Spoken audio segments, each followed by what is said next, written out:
সালামু আলাইকুম। চলে আসলাম ঢাকা পল্টনে। তো সারা রাত জার্নি করার পরে এখন প্রচণ্ড ক্ষুধা লাগছে। তো এখন খাওয়ার জন্য একটি হোটেলে যেতে হবে। তো দেরি না করে হোটেলে যাই, আর হোটেলে গিয়ে দেখা হবে অবশ্যই। রাস্তার এক ধার ধরে হাঁটতেছি রেস্টুরেন্টের দিকে, দেখি সামনে কোনো রেস্টুরেন্ট পাওয়া যায় কি না। সেই জন্য আমি এবং নাজমুল দুইজনে হাঁটতেছি। তো সামনে দিয়ে অনেক গাড়ি যাচ্ছে, যেহেতু সকালবেলা মানুষ অফিসের উদ্দেশ্যে বের হয়েছে। তো আমি নাজমুলকে বললাম, তুমি একটু সাইড দিয়ে হাঁটো। তো দুইজনে যাচ্ছি, দেখি সামনে কোনো ভালো রেস্টুরেন্ট পাওয়া যায় কি না, সেই জন্য। আর সকালবেলা রিক্সা একটু বেশি, কারণ মানুষ অফিসের জন্য বের হয়েছে। তো অবশেষে একটি রেস্টুরেন্ট পেয়ে গেলাম, মুসলিম হোটেল নাম। রেস্টুরেন্টে এসে দেখি সকালবেলা, যেহেতু আমরা রাত্রে জার্নি করে এসেছি, সেই জন্য আমরা পরোটা খাবো না, পরোটা আছে। তো আমরা একটু খিচুড়ি খাবো, ভুনা খিচুড়ি, সেই জন্য অর্ডার করে দুজন বসে আছি। বললো 10 মিনিট ওয়েট করেন।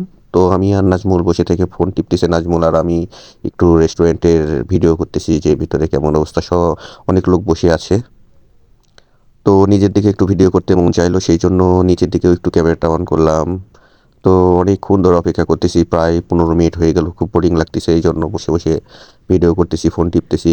তো অনেকক্ষণ পরে একটি পানির বোতল দিয়ে গেল। তো পানিটি ঢালতেছি, যেহেতু কোনো রকম কিছু খাওয়া হয় নাই আর তৃষ্ণাও লাগছে, এই জন্য দুইজনে 2 গ্লাসে পানি ঢেলে রাখছি।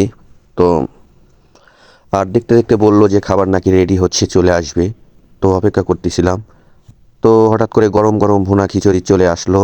আর অর্ডার করছিলাম ডিম ভাজি, এখনও আসে নাই। তো ক্ষুধা যেহেতু লাগছে আর খাবার সামনে আছে, নাজমুল খাওয়া শুরু করে দিয়েছে।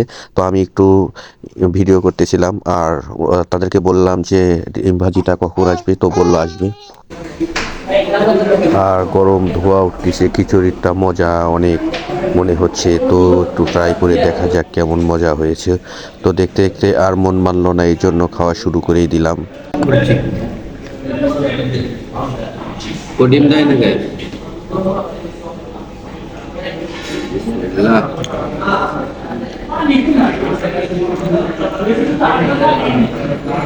মজা, কিন্তু এখনো পর্যন্ত ডিম আসে না।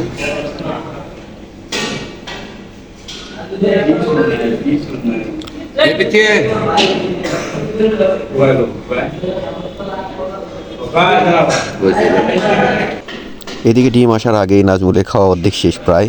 তো আমি নাজমুলকে বললাম, ডিম আসতে একটু দেরি হচ্ছে, তো বসে না থেকে তুমি খাওয়া শুরু করো। আমিও খাওয়া শুরু করে দিয়েছি, দেখতে পেলেন। এই মুহূর্তে ডিম চলে আসলো। তো দেখতে পাচ্ছেন 2টা ডিম। সকালবেলা যেহেতু অন্য কোনো কিছু নাই, এই জন্য বললো ডিম আছে শুধু, আর ডাল রয়েছে। তো আমি বললাম একটা ডাল দাও। তো নাজমুলকে বললাম, তুমি ডাল খাবে কি না। তো নাজমুল বলছে আমি খাবো না। আর যেহেতু গরম খিচুড়ি খেতে অনেক মজা লাগছে, আর সারা রাত খাবার খেতে পারিনি, যেহেতু জার্নি করে ঢাকাতে আসছি। অনেক অপেক্ষার পরে খাবারটা পেলাম। সকলে ভালো থাকবেন, আজকের মতো বিদায় নিচ্ছি, দেখা হবে পরের কোনো ভিডিওতে। খিচুড়ি দাও।